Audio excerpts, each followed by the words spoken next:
2 वर्षको लगा अब बताइदिए त अहिले बहिनीले टीका लगाउने तरिका यस्तै हो साथीहरु। मलाई अझै पनि याद छ मेरो बहिनीले पनि मलाई यसरी नै चोरी औँलाले टीका लगाएको थियो। ज्योति बहिनीले त्यो दिन म कहिल्यै बिर्सिदैन।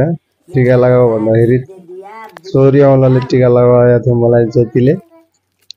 अहिले चाहिँ उसको बहिनीले लगाइरहेको छ टीका हेर्नुछु।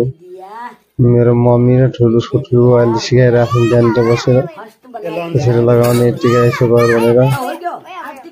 छोरी तेल हो रे तेल के हुँदैन भनिरहेको छ उसले।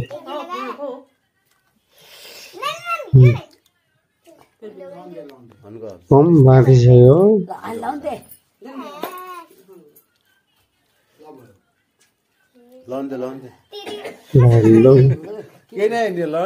बाबु फेरि रिसाउनु लाग्छ। जसो लागेले निको हो के जसो लागेले निको हो भने हेर्नु छोरीको नखरा हेर्नु। अरे मेरो छोरी त डेन्जर छ। भाइटिका स्पेशल भिडियो अलि ढिला पुग्यो मसँग चाहिँ त्यही भएर अलि लेट अपलोड गरेको मैले। यो भिडियो तपाईहरु भाइटिकाकै दिन अपलोड गर्नुपर्ने मैले भिडियो अलि ढिला पाएर अलि ढिला भयो। यो क्षण देखेर मलाई मेरो बाल्यपनको याद आयो क्या। मेरो बहिनी योभन्दा त अलि ठुलै थियो ज्योति बहिनी।